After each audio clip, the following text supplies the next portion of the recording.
All right, living environment fans, it's Friday. Got to get down on Friday.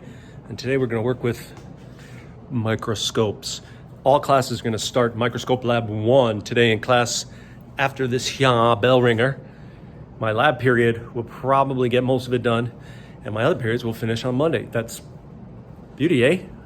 All right, let's do the Bellringer.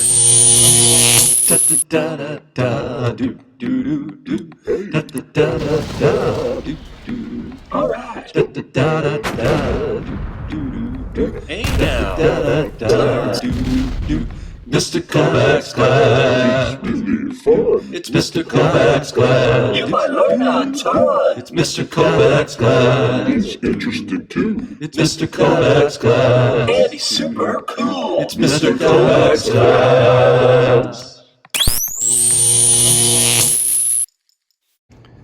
So here's my stable of microscopes. They're all brand spanking new, so they should work great. But for today's demo, I'm going to show you on a different microscope. This is Mike. He's my friendly microscope.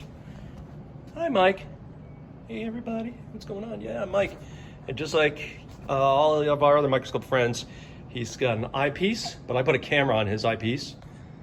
He's got this revolving nose piece with some objective lenses. He's got two knobs, the big coarse adjustment and a little bit. You notice when I move the coarse adjustment and fine adjustment, I move the lenses and the stage stays put. So that's a little bit different. And of course, he's got a light, an electrical light, and he's got the frayed ends of sanity as well. The first specimen you're gonna make is you're just gonna put a little teeny tiny dot right there with the Sharpie on a slide. Right, slides are always used on microscopes, and the slides go on the stage, and whatever you look at, you want to be sitting on top of the slide. Right, slides have two sides. You got to keep what you want on top, or else at high magnifications, you won't be able to find it because the lens will want to push through the slide.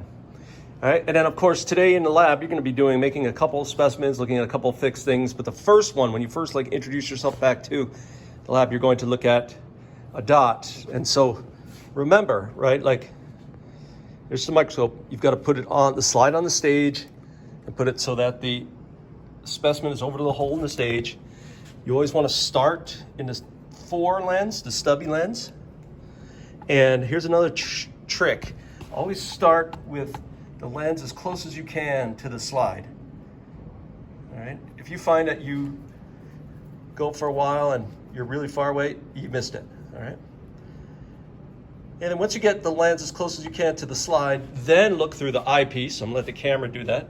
And you slowly pull away until things come into focus. Now here you see there's some weird, because I'm using a camera, there's some weird resolution issues, but I can see some dust on the slide that's in focus.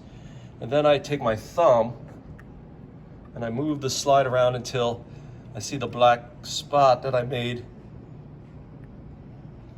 on the, it's hard to do that with one hand. I had to use 2 thumbs to get it, but there it is, the black spot.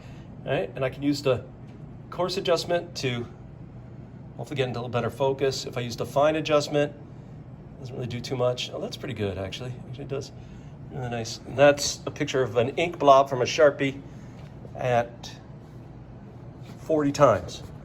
Okay, to see it at 100 times, these guys are called parfocal. All you have to do is turn the lens. And it's there, look, it's there. The problem is it'll be a little bit out of focus, a little blurry, so you have to use the fine adjustment. There we go, now I have the ink blot at 100 times. Right. And then I could go up to 400. Again, I just turned it into place.